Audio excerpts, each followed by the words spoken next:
नमस्कार दोस्तों, Shyam education group की ऑनलाइन क्लासेज में एक बार फिर से आपका स्वागत है। हम बीएससी पार्ट 3 के अंदर कंटिन्यू करते हैं जैसा लास्ट लेक्चर पे अपन ने छोड़ा था।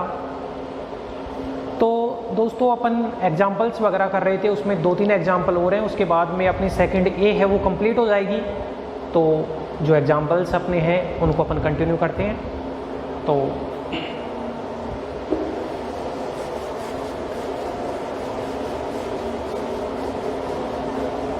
तो मैंने लास्ट लेक्चर पे आपको कुछ क्वेश्चन भी दिए थे करने के लिए, आपने किए होंगे ट्राई।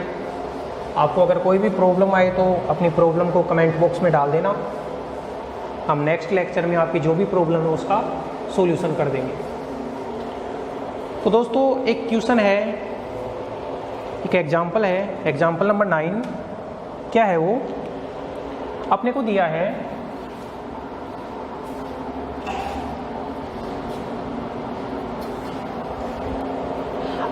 है कि G है वो एक क्रमित युग्मों का समुच्चय है, मतलब G एक सेट है ऑर्डर्ड पेयर्स का। ओके, तो कहने का मतलब ये है कि G है वो एक सेट है ऑर्डर्ड पेयर्स का, राइट। और यहाँ पे ये दे रखा है कि A और B हैं वो रियल नंबर हैं, और जो पहला एलिमेंट है वो क्या है? नॉन जीरो है। साथ में अपने को ये भी दिया है कि जो बाइनरी ऑपरेशन है वो कैसे डिफाइन है। मान लो A, B है और C, D जो बाइनरी ऑपरेशन है वो डिफाइन है। अब देखो ये ध्यान रखना, AC ये अपन अपनी तरफ से कुछ नहीं कर सकते, ये तो जो क्वेश्चन में वो डिफाइन करके देगा उसी अनुसार करना है। AC BC प्लस D, ये बाइनरी ऑपरेशन तो अपन ने जैसा बुक में दिया है उसी अनुसार लिखना पड़ेगा। जैसे पिछले वाले क्वेश्चन में A रिंग डॉट B बराबर A plus B minus AB था, वैसे कुछ यहाँ अलग से डिफाइन करके दिया है। ये क्रमित युग्म है, बस इनका ध्यान रखना है, ऑर्डर्ड पेयर है। तो सिद्ध करना है कि G स्टार एक नॉन अबेलियन ग्रुप है। अपने को क्या सिद्ध करना है कि जो G स्टार है वो नॉन अबेलियन ग्रुप है। देन प्रूव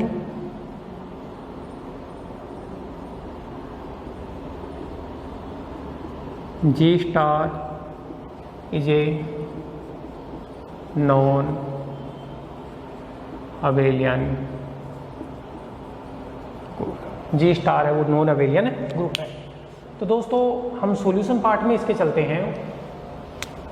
सॉल्यूशन पार्ट में अपन चलते हैं। तो इस क्वेश्चन के अंदर अपने को जो दिया है उसके अंदर ये जो लिख के दिया है कि ये जो संक्रिया स्टार है इसको बाइनरी ऑपरेशन दिया है। क्वेश्चन के अंदर आप पढ़ लेना। तो गिवन दैट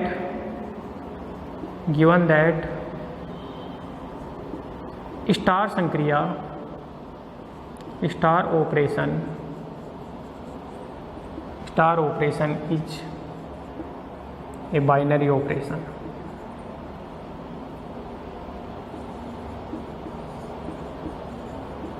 अपने को जो स्टार ऑपरेशन है उसको बाइनरी ऑपरेशन दिया है। अब देखो दोस्तों, जो G है, जिस सेट को अपने को नॉन अबेलियन ग्रुप सिद्ध करना है, पहले तो ग्रुप सिद्ध करना है, उसके बाद में नॉन अबेलियन सिद्ध करना है। तो ग्रुप की तो चारों प्रॉपर्टी अपन बाइनरी ऑपरेशन तो सीधा इसने दे दिया, तो एसोसिएटिव, आइडेंटिटी और इनवर्स और देखेंगे। और नॉन अबेलियन के लिए अपन ये बताएंगे कम्यूट नहीं करता है। तो G जो है वो है A, B। A और B हैं वो रियल नंबर हैं, और साथ में ये ध्यान रखना ये है वो नॉन जीरो है। और ये भी है कि A, B ऑर्डर्ड पेयर हैं, उसको डिफाइन करके इसने दिया है C, D, और AB है वैसे ही CD है। तो A, B रियल नंबर है तो C और D भी रियल नंबर हो जाएंगे, और उसमें C नॉन जीरो होगा। तो इसको डिफाइन करके दिया है इसने पहले एलिमेंट को C से AC और इसको BC प्लस D के रूप में। बाइनरी ऑपरेशन हो गया। अब अपन बात करते हैं सबसे पहले बाइनरी ऑपरेशन तो इसने दिया ही है, तो अब बात करते हैं अपन एसोसिएटिव की।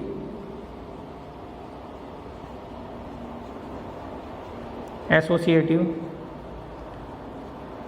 प्रॉपर्टी जिसको बोला जाता है साहचर्यता नियम। एसोसिएटिव प्रॉपर्टी क्या है? एसोसिएटिव प्रॉपर्टी में अपने को 3 एलिमेंटों की जरूरत होती है। लेकिन अब देखो, जैसे एक क्वेश्चन अपन ने किया था, एक एग्जांपल किया था जिसमें सेट के अंदर जो एलिमेंट थे, नॉन एम्प्टी सेट के अंदर एलिमेंट थे वो नंबर्स थे। एक क्वेश्चन किया था उसमें नॉन एम्प्टी सेट के अंदर जो एलिमेंट थी वो मैट्रिक्स थी। एक जो अभी क्वेश्चन किया था उसमें नॉन एलिमेंट सेट, जो अपना नॉन एम्प्टी सेट है उसके अंदर जो एलिमेंट थे वो फंक्शन थे। और अब इसके अंदर जो नॉन एम्प्टी सेट जी है उसके अंदर जो अपने को दिए हैं वो दिए हैं ऑर्डर्ड पेयर।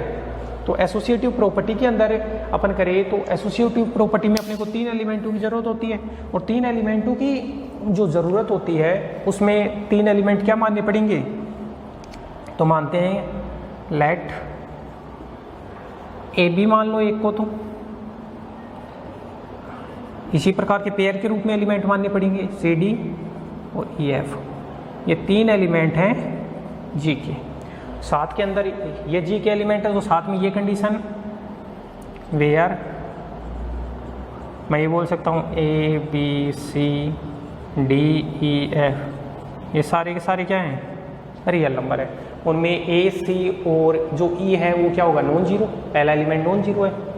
तो एसोसिएटिव प्रॉपर्टी में दोस्तों हम देखते हैं कि ए कोमा बी, इसका स्टार करते हैं एक बार अपन सी कोमा डी के साथ, और जो कुछ आएगा उसका स्टार करते हैं अपन ई कोमा एफ के साथ। तो देखो इसको कैसे परिभाषित करके दिया है, जैसे परिभाषित करके दिया है तो इसको मैं लिख सकता हूं A C B C plus D, A C B C plus D star E F A C B C plus D. अब देखो दोस्तों ये जो ए सी है उसको अल्फा मान लो आप अपनी तरफ से समझने के लिए, क्या मान लो? अल्फा। और बी सी प्लस डी जो है उसको अपनी तरफ से मान लो बीटा। तो ये अल्फा हो गया, ये बीटा, राइट। अब देखो इसमें आपकी क्या है समझने में आसानी रहेगी। तो ये क्या बोलता है, ये कैसे डिफाइन है? पहले एलिमेंट को पहले से गुणा करो तो क्रमिक युग्म का पहला एलिमेंट बनेगा। तो अब देखो यहाँ पहले एलिमेंट को पहले से गुणा करो, मतलब ए सी को ई से, पहले एलिमेंट को पहले एलिमेंट से गुणा कर दिया, ठीक है। फिर कोमा, पहले एलिमेंट को पहले से। फिर ये बोल रहा है इसके पीछे वाले एलिमेंट को सी से गुणा करो और जो आए उसमें डी जोड़ना है, यही तो है। तो इसके पीछे वाले एलिमेंट को गुणा करना है ई से, मतलब पीछे वाला जो एलिमेंट था बी सी प्लस डी उसको गुणा करना है ई से, बी सी प्लस डी को ई से गुणा करना है, और जो आए उसमें डी जोड़ रहे तो यहाँ क्या जोड़ेंगे? एफ। कुल मिला के ऐसे तो मैं ये लिख सकता हूँ ए सी ई, और ये बन जाएगा B C E plus D E plus F. एक तो ये लिख लिया आपने। अब एक बार अपन क्या करते हैं, A comma B star C comma D star E comma F, एक बार इसको देख लेते हैं। तो ये बना ए कोमा बी स्टार। अब दोस्तों वो वैसे ही जैसे परिभाषित करके दिया है, पहला तो पहले से, तो C E comma D E plus ये वाला एलिमेंट एफ, जैसे परिभाषित करके दिया है वैसे, राइट। अब देखो इसको अल्फा मान लो, इसको बीटा मान लो अपनी तरफ से। तो अब क्या लिखोगे? पहले को तो पहले से, तो ए सी ई कोमा, पीछे वाली को पहले से बी सी ई प्लस ये वाला जोड़ दो डी ई प्लस एफ। तो अब एक बार इन दोनों को देखो दोस्तों, बिल्कुल सेम है। तो मैं ये बोल सकता हूँ, इसलिए मैं ये बोल सकता हूँ A comma B star C comma D star E comma F, ये है वो बराबर हो गया ए कोमा बी, ये ऑर्डर्ड पेयर के रूप में star C comma D star E comma F. तो ये एसोसिएटिव प्रॉपर्टी हो गया। इसलिए स्टार संक्रिया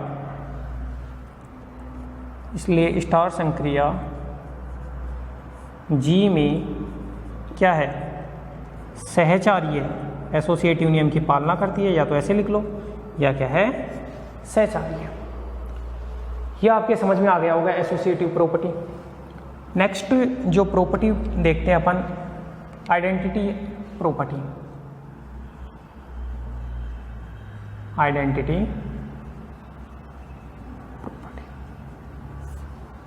दोस्तों आइडेंटिटी प्रॉपर्टी में अपन क्या देखेंगे कि अपने को आइडेंटिटी एलिमेंट ढूंढना है, तो अपनी तरफ से मान लो let x, y belongs to g का तत्समक अवयव है, का क्या है, तत्समक अवयव। ये अपनी तरफ से मान लिया तत्समक अवयव है, तो तत्समक अवयव है। अब g के अंदर कोई भी एलिमेंट मानेंगे तो वो इस कंडीशन को सेटिस्फाई करेगा।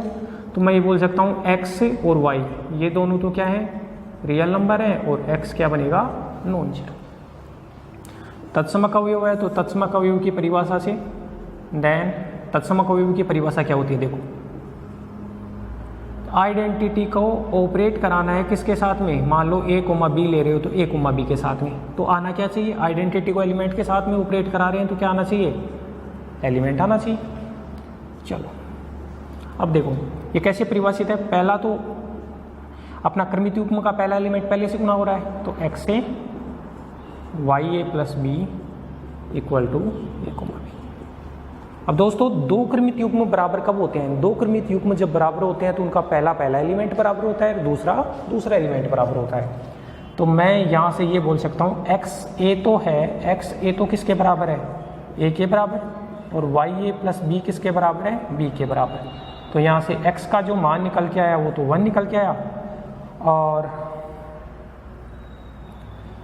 x का मान निकल के आया वो 1 निकल के आया, और y का मान इससे कैंसिल आउट हो गया, तो y का, और a है वो नॉन जीरो अपने को दिया ही है, तो y का मान कितना निकल के आ गया, 0। इसलिए x, y का जो मान निकल के आया वो आया 1, 0, और 1, 0 है वो देखो पहला एलिमेंट 1 है, पहला एलिमेंट 1 और 0 दोनों रियल नंबर है, और पहला एलिमेंट है वो नॉन जीरो भी आ रहा है, तो ये किस में आ गया, बिलोंग्स टू g का तत्समक अवयव है, तत्समक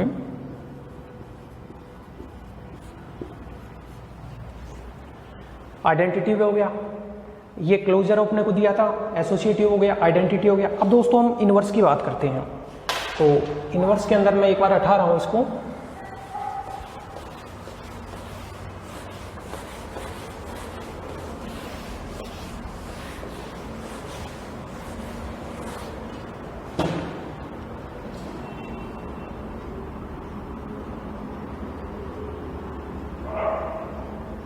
इन्वर्स एलिमेंट के बारे में बात करते हैं अपन। तो इन्वर्स एलिमेंट में मैं ये लिखूंगा कि मैं मान लेता हूं कि let a, b belongs to g का प्रतिलोम, इसका प्रतिलोम क्या है, इसका प्रतिलोम x, y belongs to g है, ये प्रतिलोम मान लिया। तो इसकी वैल्यू निकाल लिया कुल मिला के। तब प्रतिलोम की परिभाषा से, अगर प्रतिलोम है तो प्रतिलोम की परिभाषा से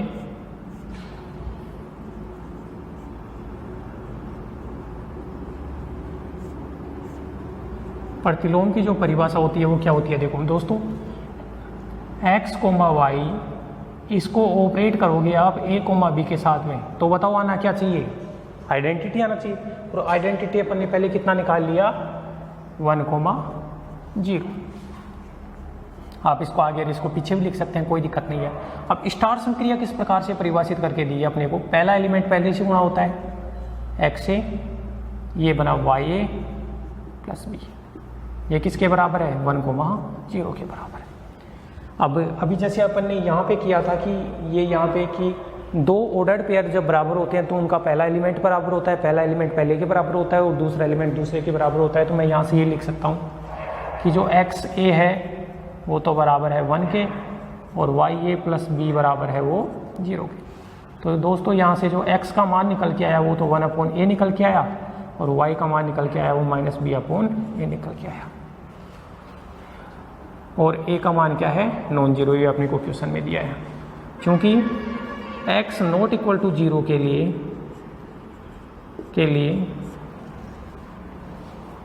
1/a बिलोंग्स टू g का अस्तित्व है, 1/a बिलोंग्स टू r होता है, अतः 0 के लिए ये परिभाषित होता है, तथा इसकी बात करें पीछे वाले की, तथा 1/a एलिमेंट है वो R का है और B एलिमेंट R का है। मान लो R क्या है, अपना रियल नंबर का सेट है, R जो है वो सेट ऑफ रियल नंबर है। तो 1/a है वो R का है और -b R का होगा। क्यों? क्योंकि R तो ग्रुप होता है, ग्रुप में तो प्रत्येक एलिमेंट का इन्वर्स होता है, R प्लस ग्रुप होता है, तो B अगर R में है तो -b भी R में होगा।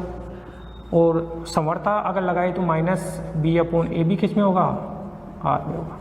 तो कहने का मतलब क्या है, आपने x, y है वो जो प्रतिलोम माना था उसका मान जो निकल के आया वो कितना आया, x का जो मान आया वो तो आया 1/a और y का मान आया -b/a। ठीक है, और ये जो एलिमेंट आ गया वो किसका आ गया, जी। तो इनवर्स एलिमेंट का अस्तित्व है। अतः स्पष्ट है कि क्या स्पष्ट है? तो अपन ये बोल सकते हैं दोस्तों, अतः स्पष्ट है कि G स्टार एक ग्रुप है। G स्टार को अपन ने ग्रुप तो बता दिया, लेकिन ग्रुप बताने के बाद में अपने को तो नॉन अबेलियन ग्रुप बताना है। नॉन अबेलियन ग्रुप का मतलब यह है कि अपने को ये बताना है कि ये कम्यूट नहीं करता है। तो अपन ये लिखेंगे यहाँ पे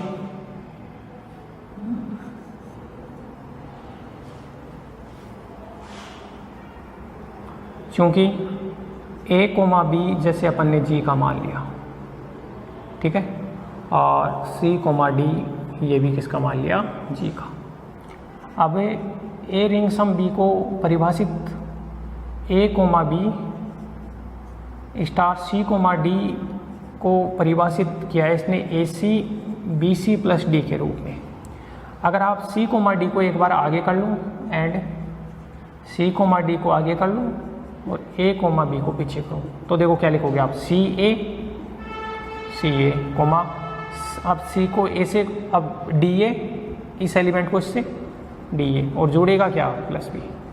तो चलो AC और CA तो बराबर हैं, क्योंकि हियर AC बराबर CA, बिकॉज A और C जो है वो रियल नंबर है। बट क्या मेरे को ये बताओ ये दोनों बराबर हो सकते हैं? But BC plus D not equal to DA plus B, ये बराबर नहीं है।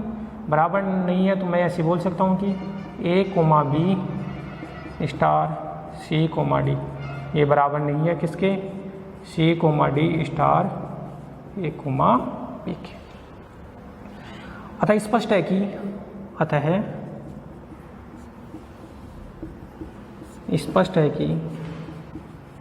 क्या स्पष्ट है कि G स्टार एक नॉन अबेलियन ग्रुप है, नॉन अबेलियन G स्टार जो है वो नॉन अबेलियन ग्रुप है। तो दोस्तों ये अपना क्वेश्चन था जिसमें G के जो एलिमेंट दे रखे थे वो ऑर्डर्ड पेयर के रूप में दे रखे थे। ये आपको समझ में आ गया होगा, तो इसको समझो एक बार।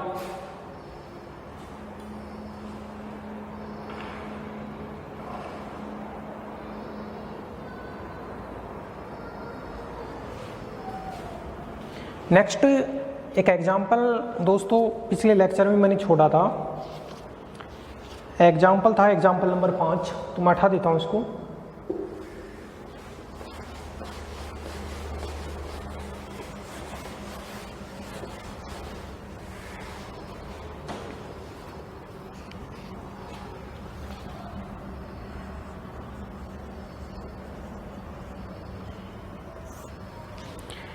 एग्जाम्पल 5 क्या है, ये दे रखा है कि एक मैट्रिक्सों का सेट दे रखा है, A बराबर एक मैट्रिक्सों का सेट दे रखा है। तो क्या दे रखा है कि मान लेते हैं कि डायरेक्ट अपन सॉल्यूशन पार्ट में चलते हैं इसके, कि एक सेट दे रखा है G एक सेट दे रखा है, G एक सेट दे रखा है और उस सेट के अंदर मैट्रिक्स हैं, और मैट्रिक्स भी कौन सी है, 2 क्रॉस 2 की मैट्रिक्स है।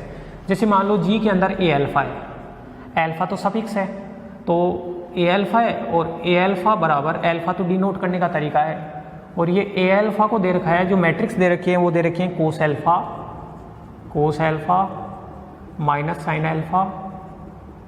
अल्फा कोस अल्फा, ये मैट्रिक्स दे रखे हैं। और यहाँ पे अल्फा है वो क्या है, रियल नंबर है। ये जी एक सेट दे रखा है। तो बताना है मैट्रिक्स गुणन के लिए इसको अबेलियन ग्रुप बताना है। ये जो सेट दे रखा है, नॉन एम्प्टी सेट दे रखा है, उसको बताना है मैट्रिक्स गुणन के लिए अबेलियन ग्रुप बताना है। ये 2x2 की मैट्रिक्सों का एक सेट दे रखा है, 2x2 की मैट्रिक्सों का एक सेट दे रखा है, अल्फा इसमें रियल नंबर है, और इसको अपने को मैट्रिक्स मल्टीप्लिकेशन के लिए ग्रुप बताना है। मैट्रिक्स मल्टीप्लिकेशन के लिए इसको ग्रुप बताना है, और ग्रुप भी कौन सा, अबेलियन ग्रुप। तो अबेलियन ग्रुप बताना है तो सबसे पहले अपन बात करते हैं क्लोजर प्रॉपर्टी की।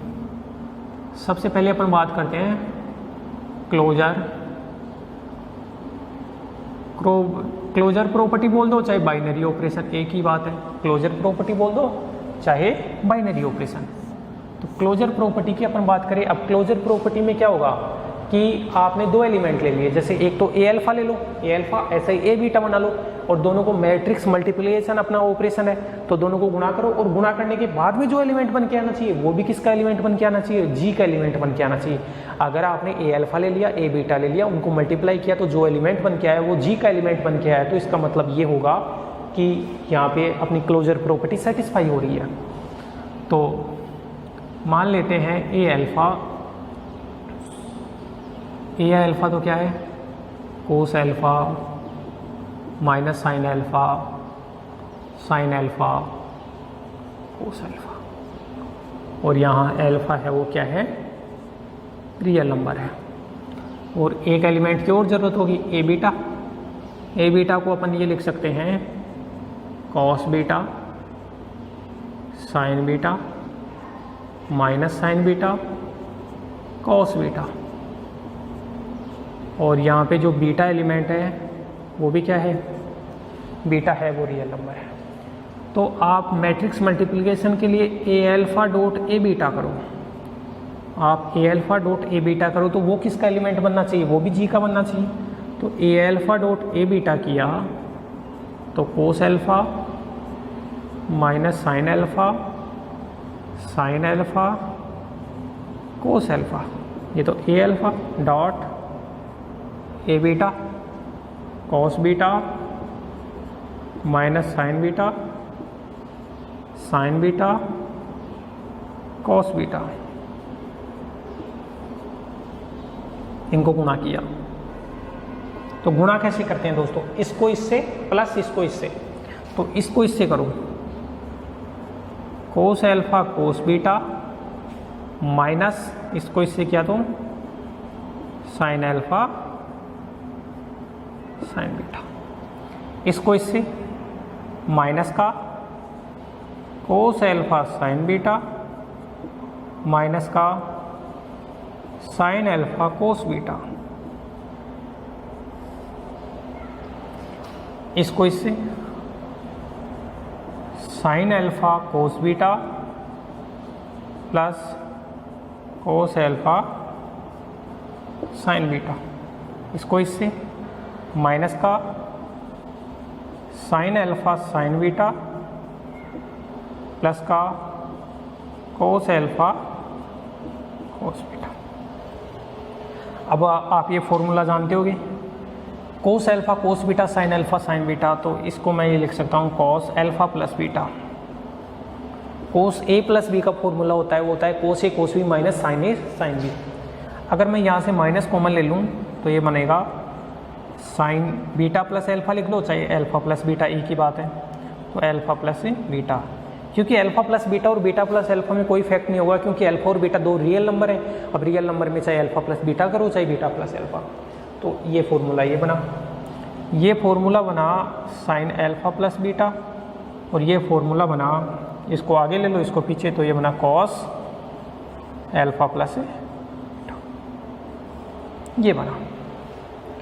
अब आप देखो कि अल्फा जो था वो रियल नंबर था, जो बीटा जो था वो भी रियल नंबर था, और दो रियल नंबरों को जोड़ो अल्फा प्लस बीटा बनेगा, वो भी रियल नंबर बनेगा। तो मेरे को ये बताओ कि ये मैट्रिक्स है वो जी में क्यों आ रही है। वो इसलिए आ रही है, पहली बात ये 2 क्रॉस 2 की मैट्रिक्स है, दूसरी बात ये जो एंगल है वो क्या है, रियल। तो मेरे को बताओ ये जो मैट्रिक्स निकल के आई वो भी कितनी है, 2 क्रॉस 2 की, और इसका जो एंगल है अल्फा प्लस बीटा वो भी मैंने क्या सिद्ध कर दिया, रियल सिद्ध कर दिया। इसलिए मैं ये कह सकता हूँ कि ए अल्फा इंटू ए बीटा से जो भी निकल के आया वो किस में आया, जी में आया। अब देखो आपने क्या माना था, आपने माना था ए अल्फा जी का एलिमेंट है, ए बीटा है वो भी जी का एलिमेंट है, और आपने ये बता दिया ए अल्फा इंटू ए बीटा किसका एलिमेंट है, जी का एलिमेंट है। जी का एलिमेंट है तो आप ये लिख सकते हैं, अतः जी में मैट्रिक्स गुणन संक्रिया क्या है, अतः जी में मैट्रिक्स गुणन संक्रिया समवर्त है। जी में मैट्रिक्स गुणन संक्रिया समवर्त है। क्लोजर प्रॉपर्टी हो गई। दूसरी प्रॉपर्टी दोस्तों है एसोसिएटिव प्रॉपर्टी। एसोसिएटिव प्रॉपर्टी इसको बोला जाता है साहचर्यता नियम। अब साहचर्यता नियम के लिए 3 एलिमेंटों की जरूरत होती है, तो let A alpha A beta A gamma belongs to G. अब देखो ये हो गया, हियर अल्फा बीटा और गामा बताओ क्या होंगे, अगर ये जी के एलिमेंट है तो ये जो एंगल होंगे वो क्या होंगे, रियल नंबर होंगे। तो एक बार तो अपन ए अल्फा को ए बीटा से गुणा कर लेते हैं और बाद में ए गामा लिख देते हैं। तो इसमें देखो ए अल्फा क्या है, cos alpha minus sine alpha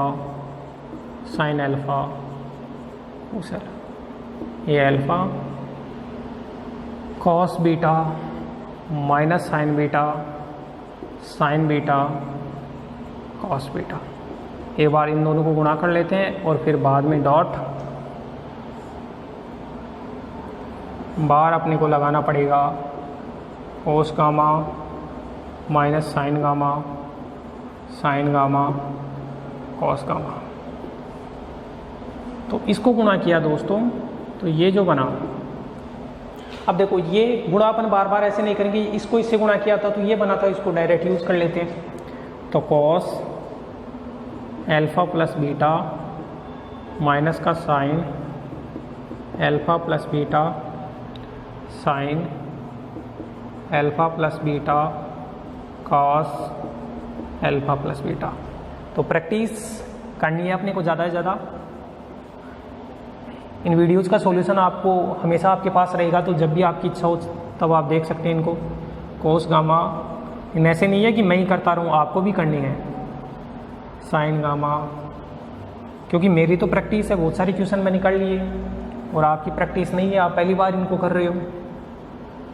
अब देखो जैसे दोस्तों इसको मान लो आप, जैसे ए, इसको ए मान लो, इसको बी मानो, तो गुणा करते हैं तो बताओ क्या हो जाता है, एंगल ए प्लस बी हो जाता है। उस हिसाब से इन दोनों को जब गुणा करेंगे तो ये बनेगा कॉस, मैं यहाँ बड़ा ब्रैकेट लगा देता हूँ, ये तो ए, और इसके अंदर क्या जुड़ जाता है, पीछे वाला एंगल जुड़ जाता है। ऐसे ही तो करते हैं, माइनस का,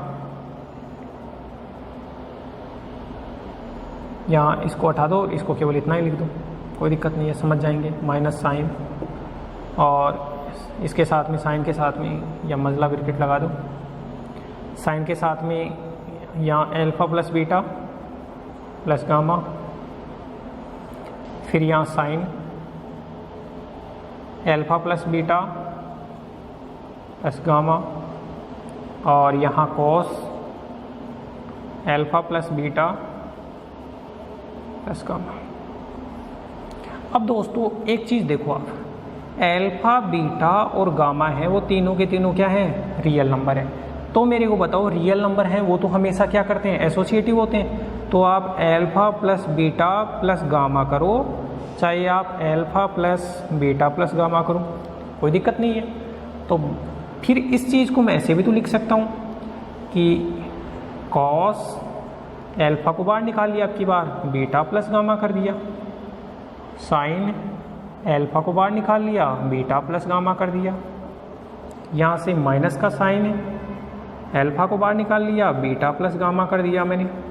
और यहाँ से कॉस एल्फा को बाहर निकाल लिया, बीटा प्लस गामा कर दिया।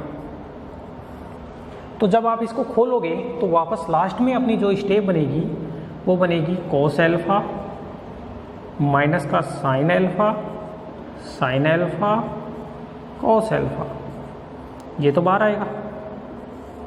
डॉट यहाँ है कॉस बीटा माइनस का साइन बीटा, साइन बीटा और माइनस का कॉस बीटा, ये। और इसके साथ में जो आएगा वो आएगा cos gamma minus sign gamma, sign gamma cos gamma. तो कुल मिला के मैं ये कह सकता हूँ कि ए एल्फा और ये बना ए बीटा इंटू ए गामा। तो ये एसोसिएटिव प्रॉपर्टी होगी। अतः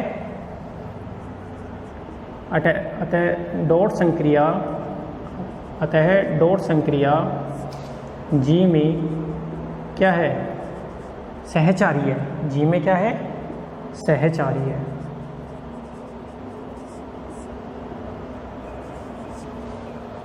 एसोसिएटिव प्रॉपर्टी होगी। आइडेंटिटी की अपन बात करेंगे तो इसको 18 में दोस्तों।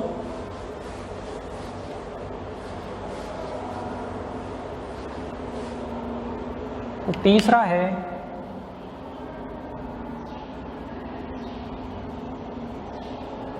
Identity property.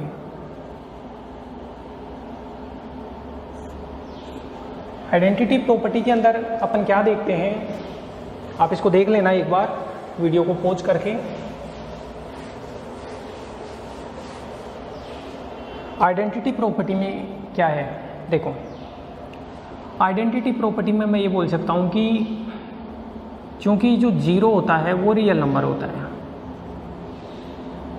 Zero real number होता है, तो ए जीरो किस में होगा, वो तो ए जीरो का मान होगा cos zero minus sine zero, sine zero cos zero, और ये बना 1 0 0 1, और ये किस में बनेगा, ये बनेगा जी।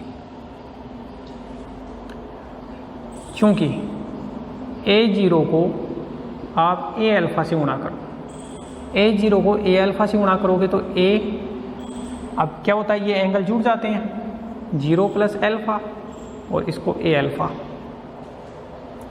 और ए अल्फा को चाहे ए alpha plus into A zero लिख दो, या ए अल्फा अल्फा प्लस जीरो लिख दो पहले तो, और फिर ए अल्फा इंटू ए जीरो लिख दो।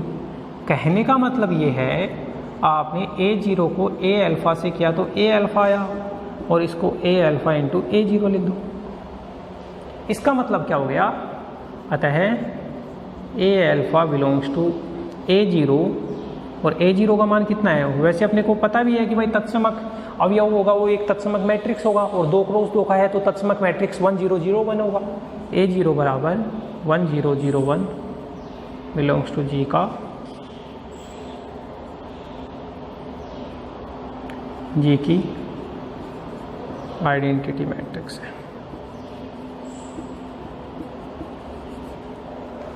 आइडेंटिटी प्रॉपर्टी होगी। फोर्थ जो प्रॉपर्टी होती है उसको बोला जाता है इन्वर्स प्रॉपर्टी, या existence of inverse element, inverse property, या फिर हिंदी में लिखे तो प्रतिलोम अवयव का अस्तित्व। प्रतिलोम अवयव में क्या है, देखो सिंस अपने को पता है कि एल्फा रियल नंबर है, एल्फा रियल नंबर है तो माइनस एल्फा भी क्या होगा, रियल नंबर होगा। तो नाउ अब देखो ए अल्फा अपने को दिया है, ए जो अल्फा दिया है वो दिया है cos alpha minus sine alpha, sine alpha cos alpha, A alpha ये दिया है। तो दोस्तों इन्वर्स प्रॉपर्टी में सबसे पहले तो इन्वर्स कैसे निकाला जाता है, किसी भी मैट्रिक्स का इन्वर्स जो निकाला जाता है वो ए अल्फ़ा का जो इन्वर्स निकालना है उसका होता है एडजॉइंट ऑफ ए अल्फ़ा बटे determinant of A alpha, adjoint of A alpha बटे डिटर्मिनेंट ऑफ ए अल्फ़ा। ये अपना रूल होता है, अपनी प्रॉपर्टी होती है। अब दोस्तों इसका इन्वर्स निकालना है तो डिटर्मिनेंट ऑफ ए अल्फ़ा तो क्या आएगा, cos alpha minus sine alpha, और ये बना साइन अल्फ़ा कोस अल्फ़ा। इसके सारणिक का मान बना, इसको cos square alpha plus sine square alpha, तो मान हो गया 1। एडजॉइंट ऑफ ए अल्फ़ा जो बनेगा, एडजॉइंट ऑफ ए अल्फ़ा जो बनेगा 2 क्रॉस 2 की मैट्रिक्स। दोस्तों अगर आपको 2 क्रॉस 2 की मैट्रिक्स दे रखी है और उनका एडजॉइंट निकालना है तो कैसे निकालते हैं, उनके जो डायगोनल एलिमेंट है, जो उनके प्रिंसिपल डायगोनल एलिमेंट है उनको तो एक्सचेंज कर दो, प्रिंसिपल डायगोनल एलिमेंट को एक्सचेंज कर दो और बाकी के जो नॉन डायगोनल एलिमेंट है उनका सिग्न चेंज कर दो। दोबारा सुनना दोस्तों कि अगर आपको 2 क्रॉस 2 की मैट्रिक्स है, उनका एडजॉइंट निकालना है तो आप क्या करोगे, जो प्रिंसिपल डायगोनल के एलिमेंट है उनको एक्सचेंज कर दो और जो नॉन डायगोनल एलिमेंट है उनको सिग्न चेंज कर दो। तो प्रिंसिपल डायगोनल एलिमेंट तो ये, उनको तो एक्सचेंज करने से कोई इफेक्ट नहीं होगा क्योंकि सेम ही है तो कोस अल्फ़ा कोस अल्फ़ा। और नॉन डायगोनल एलिमेंट है ये, इनका कर दो सिग्न चेंज, तो साइन अल्फ़ा तो यहाँ जाएगा और माइनस का साइन अल्फ़ा यहाँ आ जाएगा।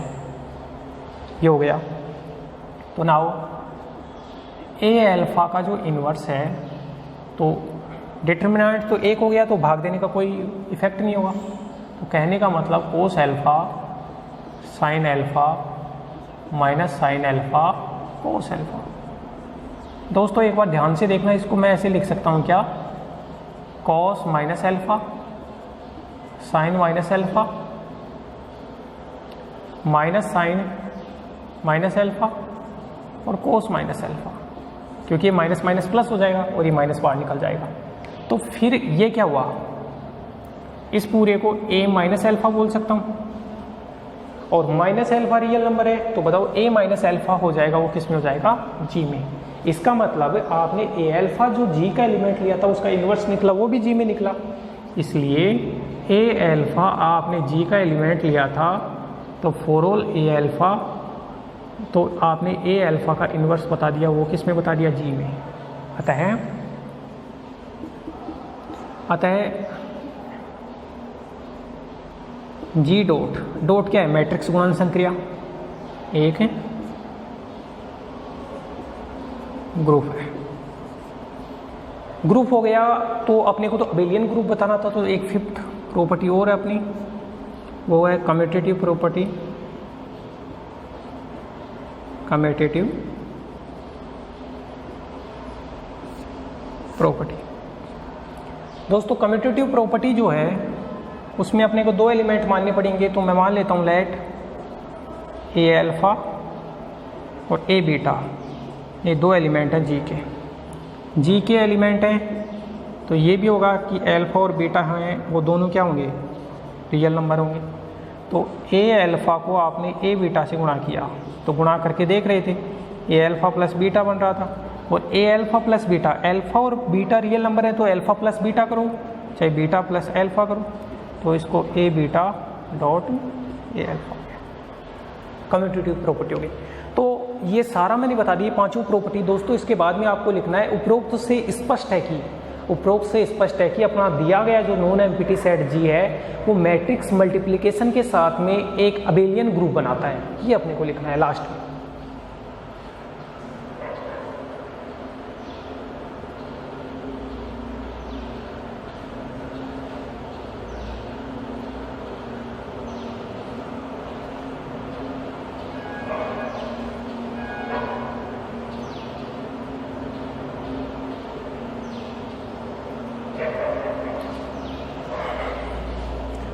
एक एग्जाम्पल दोस्तों और अपना बचा है, लास्ट एग्जाम्पल है, एग्जाम्पल नंबर 10 है। आप इसका स्क्रीनशॉट ले लो, इसको समझना ध्यान से दोस्तों। ये एग्जाम्पल 10 है। उसके बाद में नेक्स्ट लेक्चर में अपन देखेंगे और अपना सेकंड भी चालू करेंगे। उसके बाद में जो ग्रुप की प्रॉपर्टी होती हैं उन सब के बारे में जो भी अपनी थ्योरम्स है वो चालू होंगी। अभी कोई थ्योरम वगैरह नहीं आई है अपनी यहाँ, तो मैं हटा देता हूँ एक बार इनको।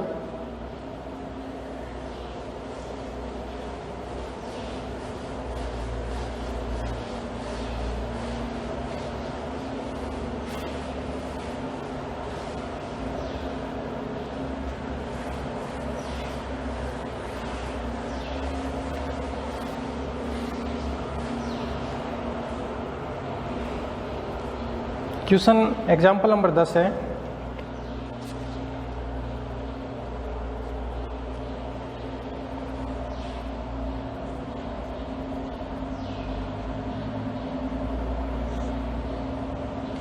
सिद्ध करो कि मॉड्यूलो एम की अवशेष कक्षाओं के योग, मॉड्यूलो एम की अवशेष कक्षाओं को IM से दर्शाया जाता है। सिद्ध करो कि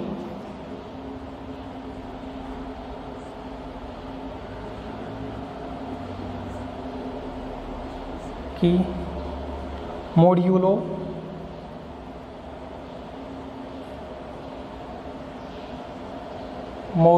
एम की, सिद्ध करो कि मॉड्यूलो एम की अवशेष कक्षाएं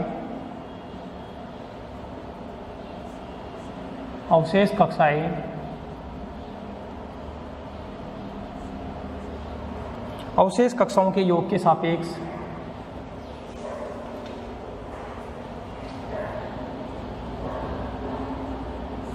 अवशेष कक्षाओं के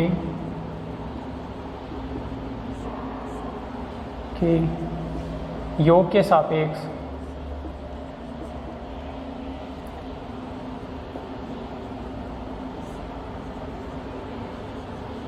ग्रुप बनाती है।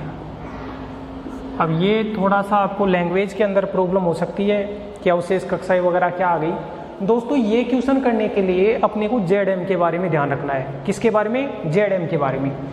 ये मैं लिख रहा हूँ, वो क्वेश्चन का पार्ट नहीं है अपना, ये एक्स्ट्रा समझना है। जैसे ZM होता है दोस्तों, ZM के बारे में मैं ये बोल रहा हूँ कि इसके अंदर जो भी एलिमेंट होते हैं, जैसे कल मैंने Z5 बताया था, Z5 के अंदर एलिमेंट होते हैं 0 से लेकर 4 तक होते हैं और सारे इंटीजर होते हैं। Z7 है, उसके अंदर 0 से लेकर 6 तक एलिमेंट होते हैं। नंबर ऑफ एलिमेंट तो 7 होते हैं लेकिन 0 से लेकर 6 तक होते हैं और सारे के सारे इंटीजर होते हैं। वैसे ZM में क्या होगा, 0, 1, 2 और m-1 ये एलिमेंट है ZM में। ये सारे पूर्णांक होते हैं। लेकिन अवशेष कक्षाओं में क्या है कि इनको इससे डिनोट किया जाता है, ये ध्यान रखना है। अच्छा, ZM के साथ में संक्रिया क्या होती है? +m। तो हम अवशेष कक्षाओं के समुच्चय को IM से दर्शाएंगे और IM से दर्शाएंगे और IM के साथ में संक्रिया आएगी, वो भी क्या आएगी? +m, right. अच्छा, ZM में दो एलिमेंटों को कैसे परिभाषित करते थे? मान लो A और B दो एलिमेंट है किसके? ZM की। A और B दो एलिमेंट है ZM के।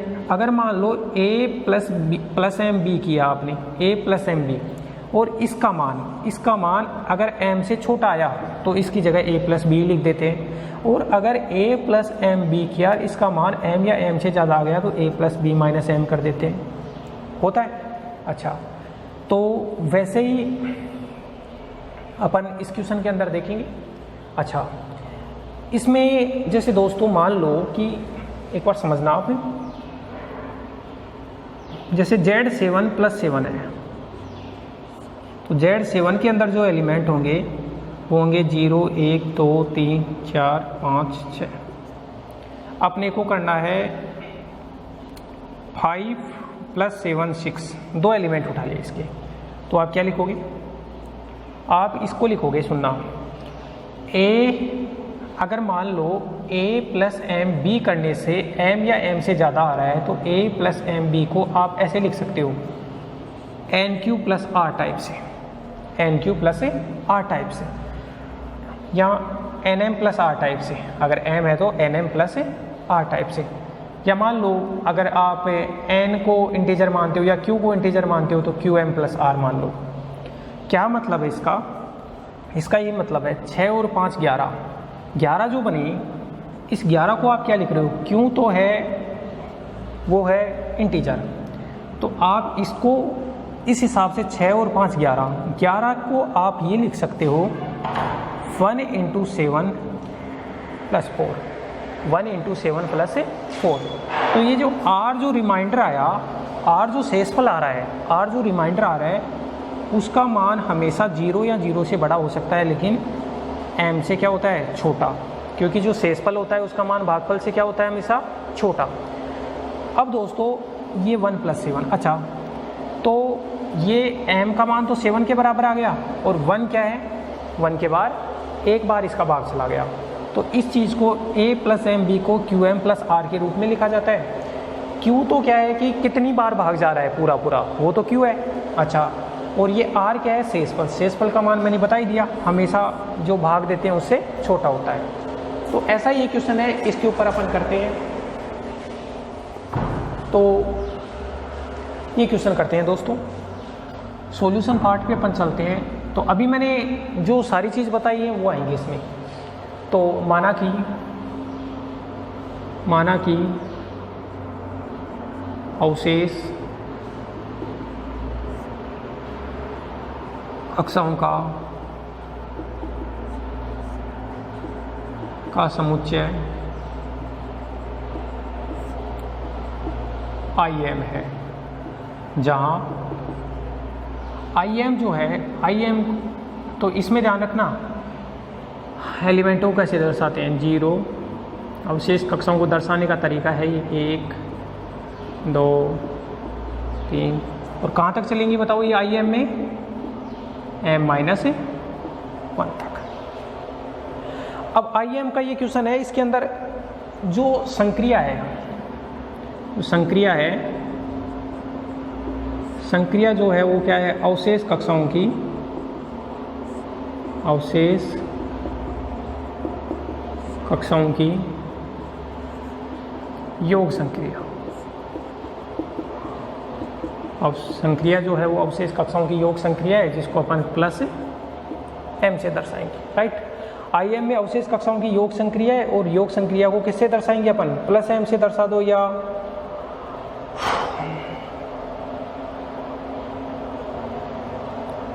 वन मिनट दोस्तों।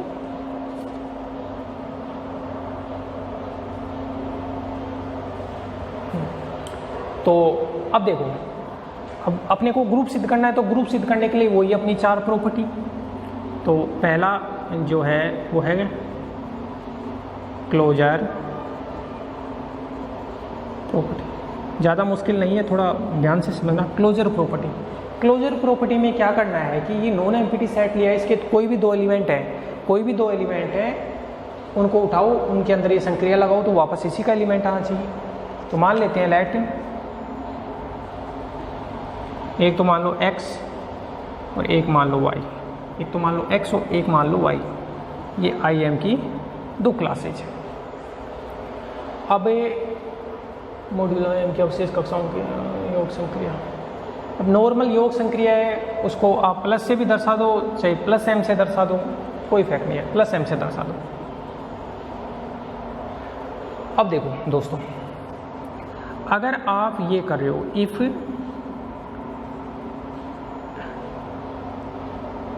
x + my कर रहे हो, देखो तो आया x + y, ऐसे x और y को जोड़ते हैं तो ये होता है।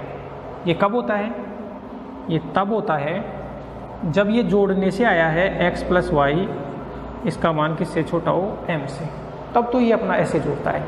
अगर m से छोटा हो तो ये, अभी z के अंदर देखा था, x + y का योग m से छोटा हो तो ऐसे जुड़ता है। बट अगर ऐसा हो जाए कि x + y करने से आपका > m आ रहा है, m या m से ज़्यादा आ रहा है, देन अपने को क्या करना पड़ता है, अपने को x + my, x + my, ये जो x + my है, इसको अपने को क्या लिखना है, x + y। और x + y को अभी मैं बता रहा था कि भाई ज़्यादा x + y है, उसको qm + r वगैरह लिख दो, तो इसको लिखा जाता है qm + r। वेयर साथ में ये ज़रूर लिखेंगे अपन, वेयर आर जो है उसका मान होता है 0 या 0 से बड़ा m से छोटा सेसिबल, और जो q होता है वो होता है इंटीजर। अब दोस्तों इसका मान तो हो जाएगा 0। जैसे मान लो ये 6 है और ये 5 है, और ये संक्रिया कितनी है +7, ये 6 है, ये +7 है, ये 5 है, तो 6 और 5 11 को लिखेंगे 1 × 7 + 4। तो बताओ इस 7 का मान, तो 7 तो किसके बराबर होता है भाई, Z7 होता है, और Z7 में 7 की जगह वापस 0 आ जाता है, 8 की जगह 2, 9 की जगह 3, 10 की जगह 4, ऐसे होता है। तो अब 0 1 2 3 4 5 6 और 7 आते ही फिर से 0, 14 पे भी 0, 21 पे भी 0। वैसे ही ये जो है वो m का मल्टीपल है। अपन ये करते हैं ना कि 0 1 2 3 4 5 6, अब 7 आया, 7 को वापस 0 लिखते हैं, 8 को क्या लिखते हैं 1, 9 को लिखते हैं 2, 10 को लिखते हैं 3, 11 को 4, 12 को 5, 13 को 6, फिर 14 को 0, तो 14 पे 0, 21 पे 0, तो ये m का मल्टीपल है।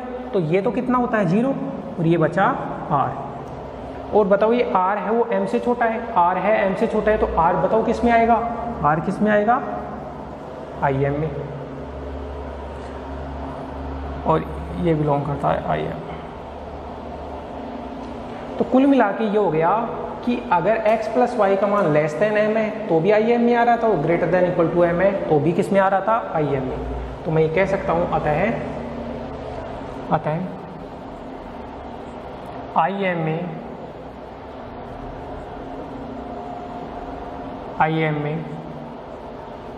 +m संक्रिया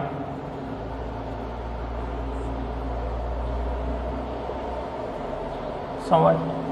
इस टाइप के और भी क्वेश्चन आएंगे, इस टाइप के x + y को qm + r टाइप लिखते हैं। क्लोजर प्रॉपर्टी के बाद में अपन बात करते हैं एसोसिएटिव प्रॉपर्टी। दूसरी जो प्रॉपर्टी है वो है एसोसिएटिव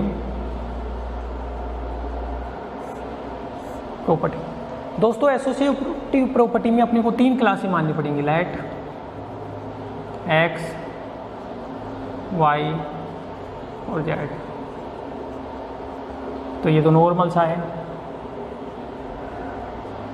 अब देखो ये x और y और z क्या है, यहाँ पे इंटीजर है, हियर x y और z क्या है इंटीजर है। ये z तो एलिमेंट है और ये इंटीजर का सिग्न है, ऐसे इंटीजर को इससे दर्शा दिया मैंने। तो x + m y कर लो, और फिर जो आ रहा है +m z कर लो। ये नॉर्मल अभी बता दिया, इसको जोड़ने से x + y होता है +m z कर लो, तो ये बना x + y + z। हम x + y + z को x + y + z भी लिख सकते हैं, क्योंकि ये तीनों इंटीजर हैं। तो इसको x + y + z भी लिख सकते हैं, इसको x + m y + z भी लिख सकते हैं, इसको x + m y + m z भी लिखते हैं। तो ये एसोसिएटिव प्रॉपर्टी होगी। तीसरी जो प्रॉपर्टी है दोस्तों वो है आइडेंटिटी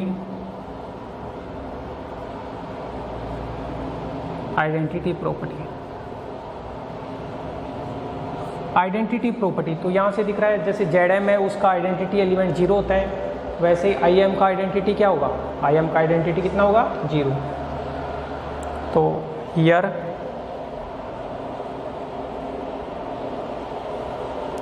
एक मिनट,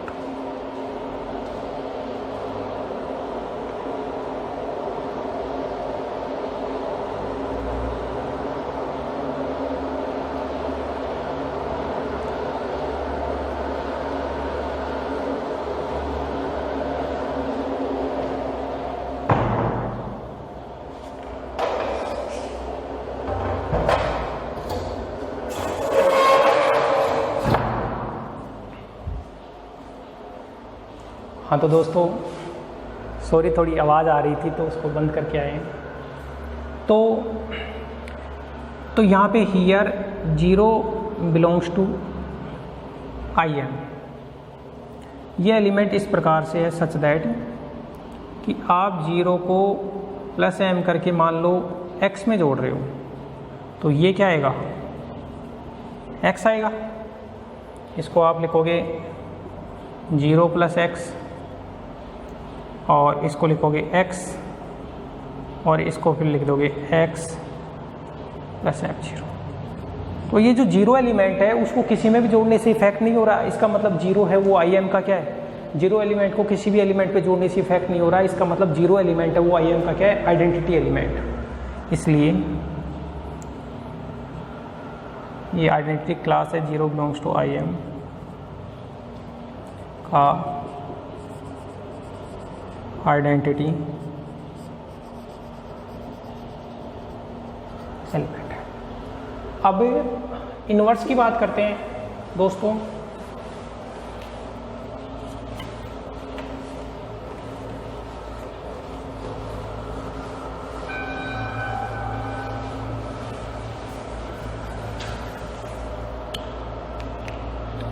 तो फोर्थ जो प्रॉपर्टी है वो है इनवर्स प्रॉपर्टी। इनवर्स प्रॉपर्टी में अपन क्या देखेंगे, इनवर्स प्रॉपर्टी फोर्थ जो प्रॉपर्टी है वो इनवर्स प्रॉपर्टी है। तो किसी अवयव, किसी स्विच अवयव आर्बिट्रेरी एलिमेंट मतलब कोई भी एक element A belongs to IM के लिए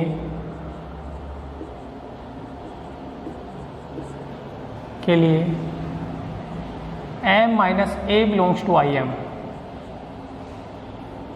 इस प्रकार है कि कैसे है,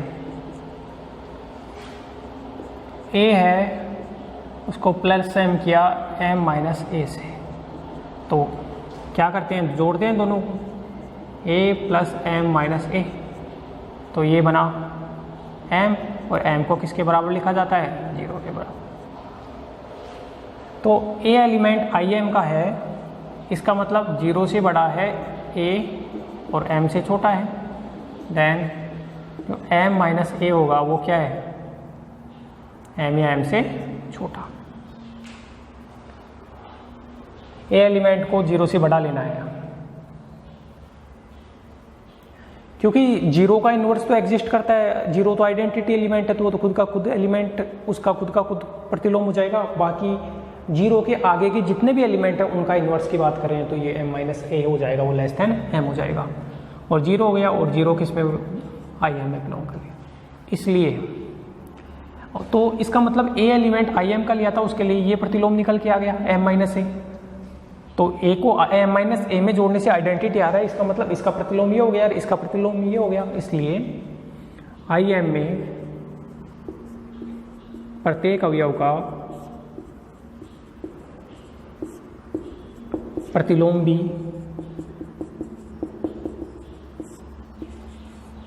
उपस्थित है। उपरोक्त से स्पष्ट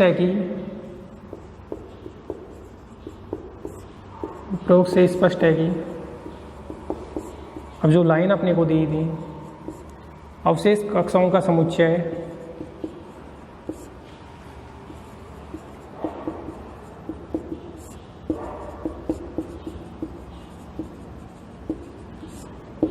अवशेष कक्षाओं की योग संक्रिया के लिए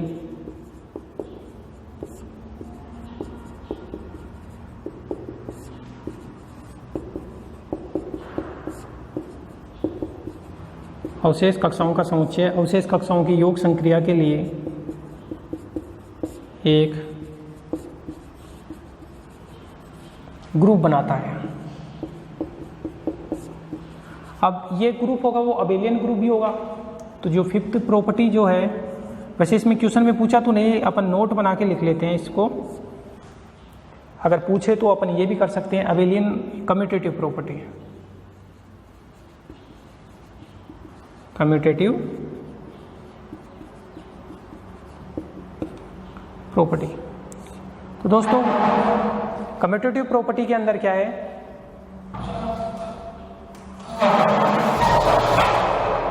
कम्यूटेटिव प्रॉपर्टी के अंदर क्या है दोस्तों कि अपन मान लेते हैं कि लेट दो अवशेष कक्षाएं मान लेते हैं x और y, ये दो अवशेष कक्षाएं मान लेते हैं im की। नाउ आप अगर इनको जोड़ेंगे x प्लस एम वाई करेंगे तो नॉर्मल x प्लस वाई, और इन अवशेष कक्षाओं के अंदर जो x और y होते हैं वो इंटीजर होते हैं, तो चाहे आप x प्लस वाई लिखो चाहे y प्लस एक्स लिखो, इसको y प्लस एक्स भी लिख सकते हो और इसको y प्लस एम एक्स भी लिख सकते हो। तो यहाँ से कम्यूटेटिव प्रॉपर्टी होगी।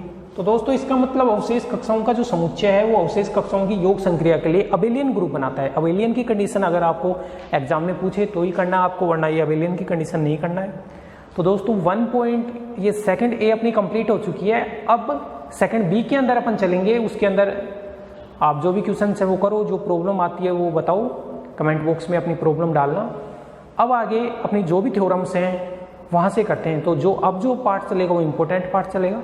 कंटिन्यू अपनी क्लासेस लेते रहो, ये वीडियो आपके पास अवेलेबल रहेंगे, बार बार इनको देखो, समझो, अपने नोट्स बनाओ। बाद में ये क्लास में नहीं हो पाएगा ये मैटर, तो अभी से आप कंटिन्यू रहो। धन्यवाद दोस्तों।